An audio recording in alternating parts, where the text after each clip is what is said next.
plus ici, ça me plaît. Hein?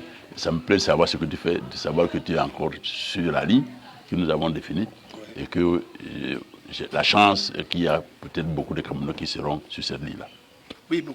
Oumniobe, à la tribune des Nations Unies, disait ces propos. La réconciliation, non, la réunification doit se faire avant l'indépendance. Il disait que si l'indépendance se fait après la réunification, finalement, la libération du Cameroun se fera par le sang. Mesdames, Messieurs, bonjour, je suis Jacques Bekrama. Aujourd'hui et maintenant, je suis allé à la rencontre de ceux-là qui ont marqué l'histoire du combat au Cameroun, du combat pour les libertés individuelles, du combat pour l'intégration nationale, du combat pour la démocratie et du combat pour le vivre ensemble.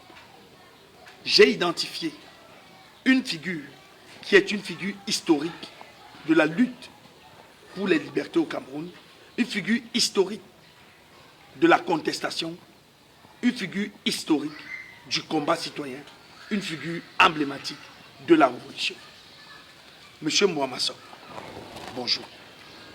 Bonjour mon fils Mange, c'est bien que tu sois venu, ça me réjouit que tu t'aies retrouvé à être ici parce que le plus souvent tu y étais souvent. Monsieur Mouamassok, on ne vous voit nulle part, on ne vous entend pas, on ne vous sent pas. Qu'êtes-vous devenu, monsieur Mouamassok? Ceux qui ne me sentent pas, ceux qui ne me voient pas, c'est ceux qui ne viennent pas ici. Mais je suis ici au pavillon de devoir national, je suis chez moi. Si quelqu'un vient ici, il va me voir. Si quelqu'un me dit, combattant, est-ce que tu es là? Je vais dire, je suis là parce que vous voyez bien que c'est un des lieux les plus ouverts dans ce pays. Tu connais la porte, tu entres. Mais à l'époque, monsieur Mouamassok, on ne venait pas vers vous. C'est vous qui alliez vers le peuple.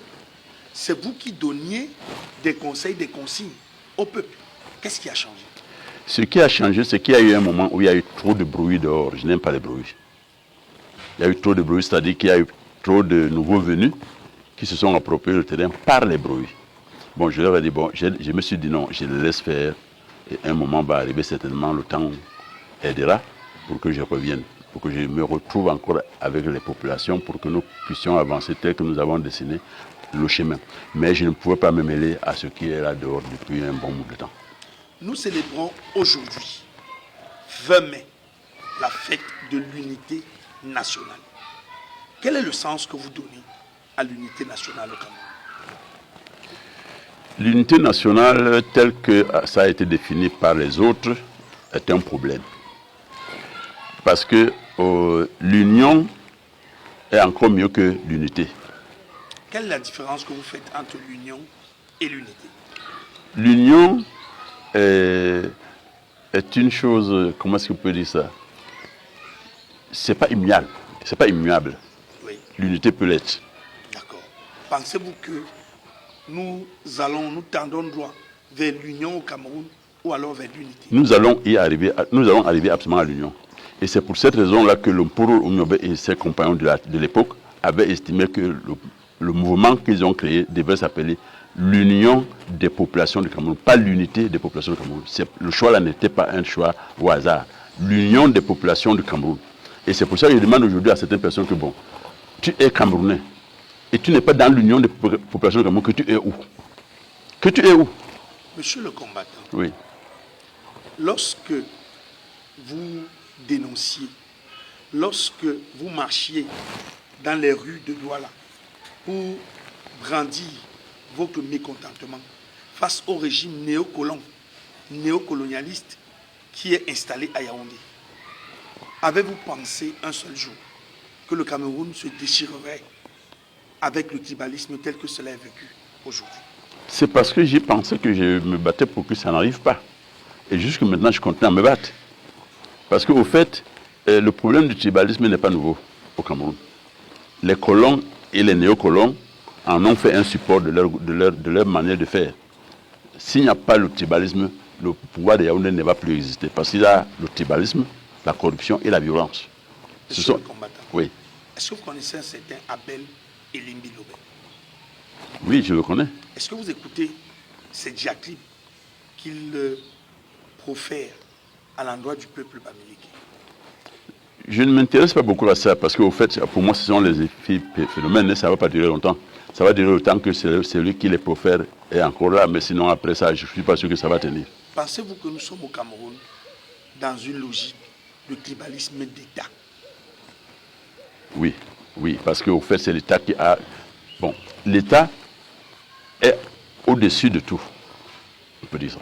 Bon, quand ça part par l'État, le tribalisme, il peut embraser l'ensemble de la nation. Mais au fait, dans l'État-là, ceux qui y sont ne sont pas des tribaux, des tribalistes, parce qu'entre eux, ils sont ensemble, ils mangent tout le temps.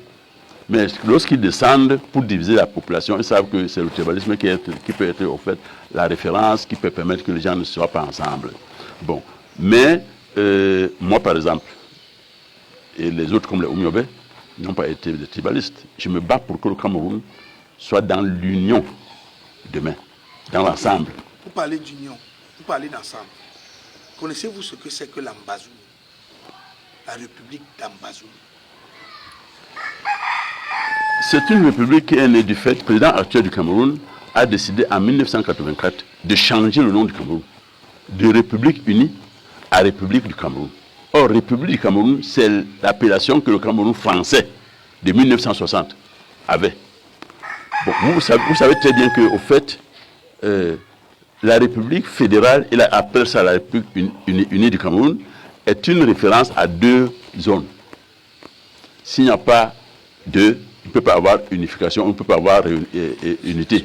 Bon, donc, en 1984, le président actuel décide, par une loi à l'Assemblée nationale, de changer le nom du Cameroun qui a été mis en place par un référendum. Vous voyez l'incongruité, non? Le parallélisme des formes refuse ça. Le référendum qui est le niveau le plus élevé où un pays peut prendre une décision, ne peut pas prendre la décision et qu'on vienne par une loi dire que cette loi, ce référendum n'a pas fait une loi, n'a pas été... Je souhaite vous poser une question tendancieuse. Non, je vais y revenir à votre question tendancieuse. Je termine d'abord ici. Bon, je dis donc qu'il n'y a pas de raison qu'un référendum ait mis en place ait pris une décision et qu'une loi vienne... L'abroger. Oui, ça, c'est pas possible. Dans la logique du principe du parallélisme des formes, oui, et de compétences. Voilà. Donc aujourd'hui, là, la République du Cameroun qui est là maintenant, elle est illégale.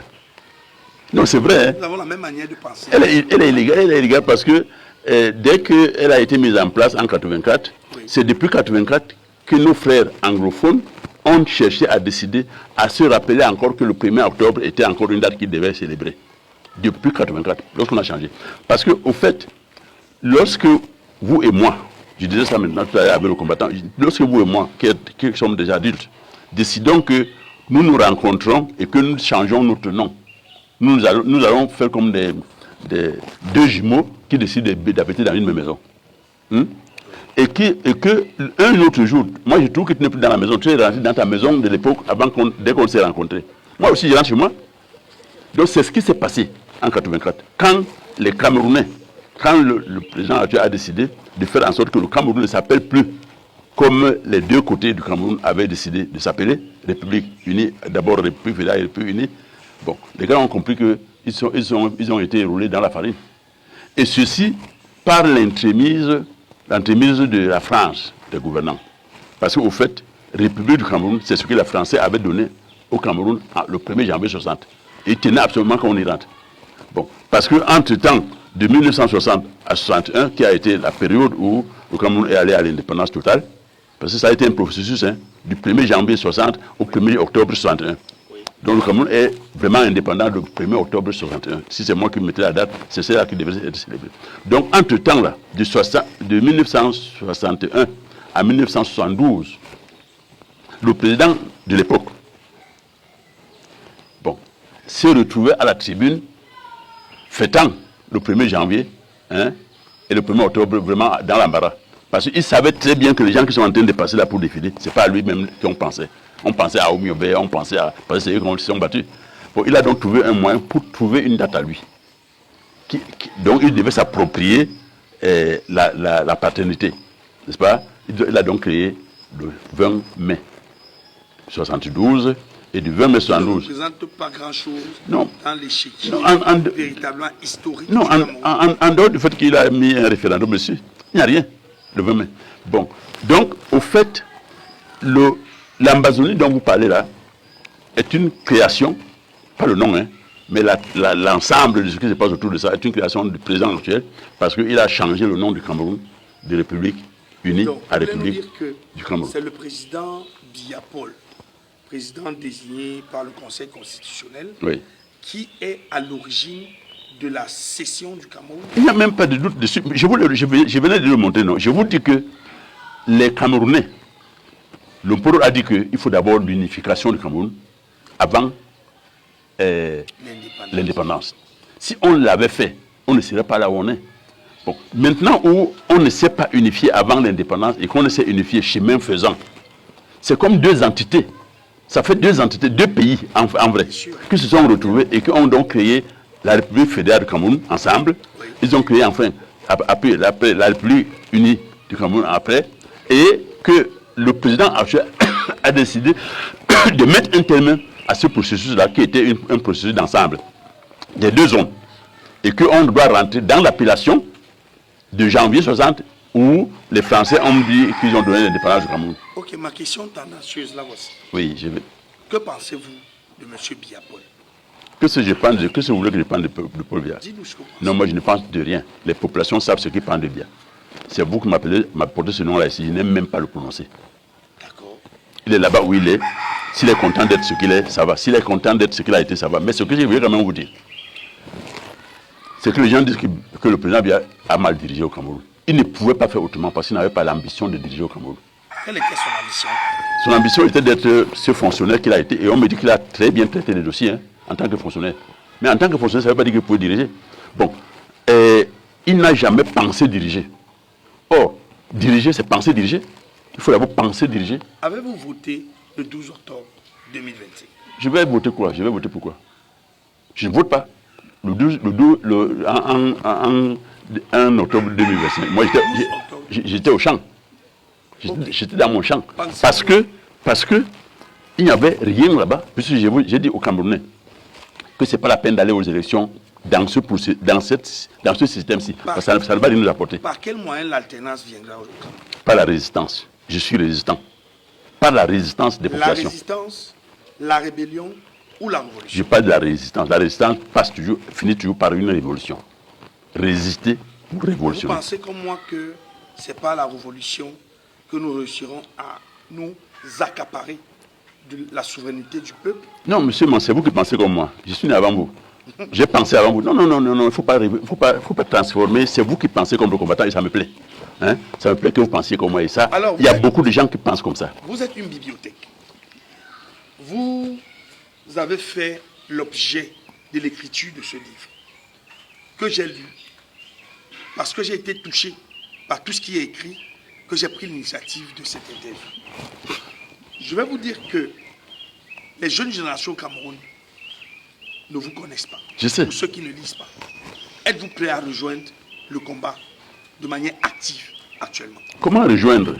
Je suis prêt à continuer mon combat. Je ne rejoins pas le combat. Pourrons-nous un jour revoir M. Mbouamasso en train d'haranguer les foules en Dokoti? D'ici peu de temps. Et je vais vous dire, je vous le dis comme une confidence. Hein, parce qu'au fait, je suis en retrait. Je vous ai dit que parce qu'il y a trop de bruit. Mais les bruits commencent à prendre un petit terme parce que les gens qui ont fait trop de bruit ne sont plus suivis. Bon. Or, si les gens ne sont plus... Parce que quand vous regardez comment les gens vont dans les bars, c'est comme les mouches qu'on trouve où il y a une pourriture. Bon. Donc, au fait, les Camerounais ont été bernés par les bruits des électoralistes. J'appelle électoralistes ici tous les leaders qui ont estimé que ce n'est pas les élections qu'on va aller... Hein, tous, à partir du Chairman Fundi, je suis allé voir Chairman. J'ai travaillé beaucoup avec Chairman en 90. Parce que je croyais en une révolution qui devait permettre aux Camerounais d'avancer. Je suis allé le voir à Almeda. Hein, j'ai pris le professeur Tekam à Poussan pour qu'il m'accompagne, parce que je voulais un témoin. Je suis allé dire au Chairman. Non, il est mort malheureusement. Fundi est mort, Tekam est mort. Bon, je suis allé avec le professeur pour qu'il soit témoin. Je suis allé voir le Chairman lorsqu'on se préparait à aller aux élections. Je lui ai dit, Chairman, il me dit oui. Levons-nous, allons devant la glace. Il s'est mis à rire. Je dis, levons-nous, allons devant la glace. Bon, Teka me regarde. Je regarde, je dis, non, je suis venu ici pour ça. Il dit, tu es venu ici pour qu'on se mette? Je dis oui. Nous sommes vraiment. Il a demandé qu'on nous apporte une glace. On l'a mise devant nous. J'ai dit au chairman, regardons-nous dans la glace. Je ne suis pas venu ici parce que tu es plus beau que moi, non. Toi, tu vois, non. Je suis venu ici pour te soutenir parce que tu as dit avec moi que nous allons tenir la conférence nationale souveraine pour libérer le Cameroun du système néocolonial français. C'est pour ça que je suis venu. Et je lui dis, je ne sais pas nager. Si un jour tu ne me vois plus derrière toi, ça veut dire que tu étais en train de m'amener dans un fleuve. Moi, je ne connais pas nager. Le fleuve ici, c'était une illustration. Que pensez-vous de l'héritage du SDF? Que pensez-vous de M. Joshua Ossi qui a succédé au chairman Ni John Fundi? Est-ce que vous pensez que ce concitoyen conduira le bateau SDF comme l'aurait pensé et voulu le chairman Ni John Fundi? Non, je ne parle pas de gens. Je refuse toujours de parler de gens. Okay. Je ne parle pas de gens. Nous sommes venus ici, je crois que tu es d'accord avec moi que tu es venu ici pour qu'on parle un peu du 20 mai. Okay, n'est-ce pas? Passons, laissons-les. Laissons-les là où ils sont. J'ai une autre question. Oui. Depuis que la guerre se vit au nord-ouest et au sud-ouest, avez-vous déjà mis votre pied là? Non, pas encore. Mais je suis beaucoup intervenu pour parler de ce problème de la guerre dans le sud et le nord-ouest. Je vais vous donner un cas d'école. Ça, c'est un document que j'ai écrit en 2009. Hein? Oui. La fête qui mérite le peuple camerounais. Tu peux la voir? Oui, oui. L'aide au peuple camerounais. Monsieur Mbouamasson. Nous sommes là en 2009. Monsieur Mbouamasson. Oui. Vous croyez que le régime de gouvernance de M. Biya-Paul est installé et établi au Cameroun dans l'intérêt des Camerounais ou dans l'intérêt de certains individus tapis dans l'ombre? Des individus profitent de ceux pour qui la gouvernance actuelle est installée. La gouvernance actuelle est installée pour la France des gouvernants. Pas pour ici. Hein. Et c'est pour ça que j'ai l'habitude de dire que les gens qui gouvernent là, pour moi, quantité négligeable. La gouvernance actuelle là, tous, y compris celui qui est là-bas à la tête de l'État, que tu as appelé, je ne sais pas comment là. Bon, mais je dis que eux tous, quantité négligeable. Parce que si on veut viser vers la cible qui dérange la paix au Cameroun, qui dérange le progrès au Cameroun, la pensée du futur au Cameroun, c'est la France. J'insiste sur la France des gouvernants. Je suis la France des gouvernants pour éviter de mêler tout le peuple français à ça. Mais la France des gouvernants a pris pour base de son fonctionnement en Afrique beaucoup plus la Côte d'Ivoire en Afrique de l'Ouest, beaucoup plus au Cameroun en Afrique centrale. Les deux pays là sont les zones où les Français sont prêts à faire la guerre si on veut enlever ça de eux-mêmes. Monsieur Mbouamasson, oui. Quel est votre parti politique? Je suis de l'UPC. Laquelle? L'UPC Kodok, l'UPC des radicaux, l'UPC de ceux qui mangent tous les dimanches, l'UPC. Vous êtes de quel UPC? Vous voyez donc on vous a amenés tous à parler comme ça. Je suis l'UPC qui a été en 1952 représenté à l'ONU pour demander l'indépendance du Cameroun. Est-ce la même UPC qui est représentée par M. Bapol Lipote? Non. Tous les autres qui sont là maintenant. Oui. L'UPC fondamentaliste, c'est l'UPC de 1948, en vrai. C'est l'UPC qu'on appelle aujourd'hui l'UPC des fidèles, en vrai. Quel est le poste ou le rôle que vous jouez dans l'UPC des fidèles? Je ne suis pas dans l'UPC des fidèles en tant que tel maintenant. Vous êtes dans quoi? Je suis dans une UPC qu'on appelle, Vous avez créé une autre UPC pour l'ajouter aux nombreuses autres UPC qui existent. Non, combattant, non. C'est-à-dire que j'ai décidé d'aller à l'UPC qui est dirigé par Che Rose et Nyerlobel. Pourquoi? Attendez. Je veux que vous répondiez à cette question-là en associant ce que vous voulez dire. Ok. L'UPC prendra-t-il part aux élections locales à venir? Pas avec moi. Bon, donc maintenant, pas avec moi. Maintenant, essayez d'éclaircir ce que vous dites. Non, je voudrais dire que j'ai dit aux gens, j'ai été aux élections plusieurs fois pour aider l'UPC à se repositionner. Simplement. Pas pour autre chose, pas pour qu'on parle de l'UPC. Mais pas que je crois aux élections. Et comme je ne crois pas aux élections, je n'irai plus jamais à une élection dans ce pays tant que le pouvoir actuel est encore là. Parce que Vous savez, les lois qui ont été mises en place ne favorisent pas que l'élection se passe. Maintenant, je reviens sur l'élection. Monsieur Momasson, je ne comprends pas, parce que j'ai ce pète des idées. Vous savez, les lois sont les reflets des luttes politiques. Oui. Ce sont ceux qui gagnent les luttes politiques qui font les lois de la République. Bien entendu. Mais si vous n'allez à aucune élection, de quelle loi vous parlez? Non, mon ami, vous savez bien que je suis révolutionnaire, hein, je suis résistant. Et vous savez très bien que les révolutions ont imposé les manières de voir les choses. Dans tous les pays du monde. La plupart du temps, c'est les révolutions qui ont fait en sorte que les lois s'écrivent. Avez-vous déjà entendu parler de la révolution tranquille? Je ne sais pas s'il y en a une révolution tranquille. On ne peut pas appeler révolution tranquille. Il n'y en a pas. Les révolutions ne sont jamais tranquilles. Si tu dis révolution, dis autre chose, mais n'ajoute pas tranquille dessus. Tu perds le sens de la révolution. Ok. Avez-vous idée de ce qui s'est passé au Burkina Faso pour que Blaise Compaoré, le président en exercice, soit débarqué du pouvoir? Oui, on peut parler d'une révolution qui n'a pas eu trop de mouvements, mais il faut rentrer chez Sankara. En fait, non, il faut rentrer. Quand est-ce que la révolution a commencé? C'était chez au temps de Sankara. Le modèle de la révolution tranquille, que je connais bien et dont je porte, est basé et bâti sur le modèle burkinabé. Oui. Pensez-vous que la jeunesse camerounaise, les hommes de la société civile et les autres ne pourront-ils pas renverser le régime en place dans la logique d'une révolution sans qu'il y ait de sang, sans qu'il y ait de pleurs, sans qu'il y ait de blessures? Le Burkina Faso, ce n'est pas le Cameroun. J'ai donné 2 illustrations ici tout à l'heure, où les Français sont prêts à faire la guerre. Je vous ai parlé de la Côte d'Ivoire, ils en ont déjà fait. Ils sont partis arrêter Gbagbo chez lui. Ils en ont déjà fait, ils ont tiré. C'est eux qui sont partis arrêter Gbagbo avant de donner aux autres.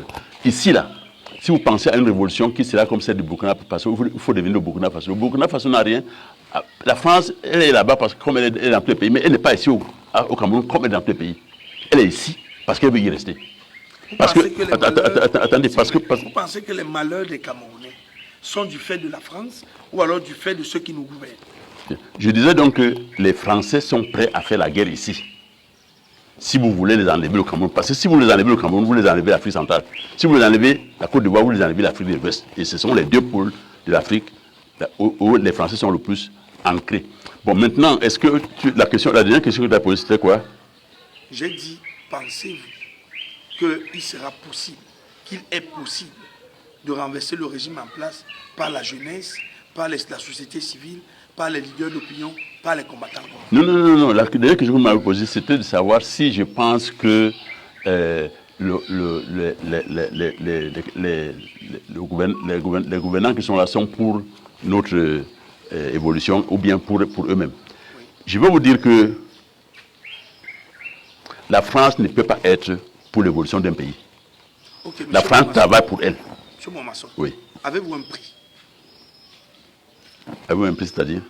Ça veut dire que si on vous donne un chèque, si le régime de M. Biapol vous donne un chèque et vous demande d'écrire un montant pour que vous vous taisiez à jamais, quel est le montant que vous écrirez? Vous m'amusez, hein? Bon, c'est-à-dire que j'ai été en Suisse où j'ai été pays moumier de la résistance de la liberté. Je suis parti d'ici pour aller prendre le prix. Vous l'avez dans votre maison ici? J'ai ça ici. Mais ce qui était dessus, qui semblait être l'argent, je n'ai pas pris.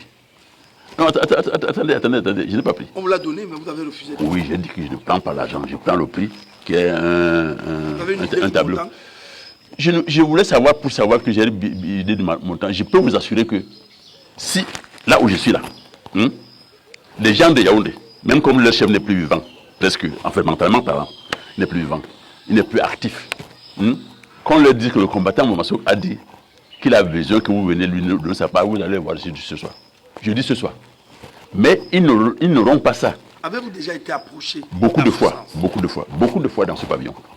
Êtes-vous prêt à travailler un jour pour le président Biapol? Bon, je vais vous donner un cas d'école pour que vous compreniez que non. Je suis invité ici par Qu'est-ce qu'il est? Délégué général à la suite. Pas le délégué général à la suite nationale. Tu dois l'avoir ici, tu dois le dire ici. Je suis invité ici. Il ne voulait pas venir ici parce qu'il estimait-il qu'il y aurait trop de mouvements pour qu'il vienne ici. Je suis parti à Yaoundé.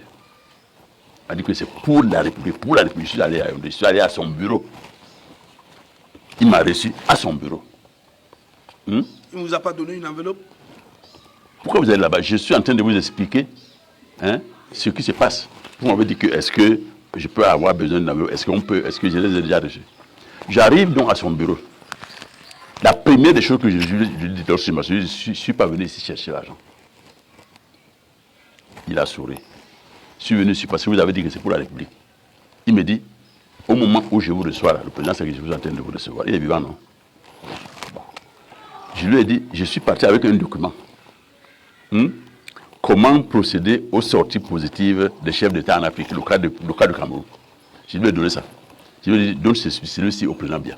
Il m'a dit que, M. Mbamasso, votre parole compte. À l'heure actuelle, les Occidentaux veulent enlever le président de la République, veulent apporter des problèmes au Cameroun.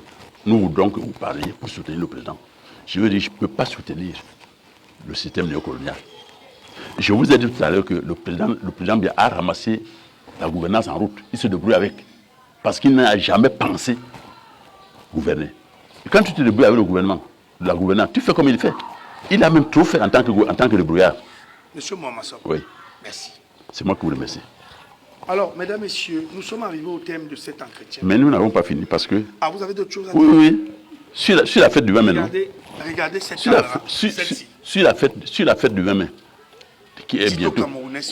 Oui, sur la fête du 20 mai, je regrette que les Camerounais se mobilisent sur une fête qui n'a plus de sens. Parce que le sens du 20 mai était... le 20 mai, on fêtait l'unification, non? Oui. Ça n'existe plus, puisque nous sommes maintenant dans notre pays de 1960. Oui. L'unification, qu'est-ce qu'on fait dans le 20 mai aujourd'hui? Rien. Peuple camerounais, vous ne fêtez rien le 20 mai. Mais comme vous êtes souvent dans les bars le 20 mai, allez dans les bars.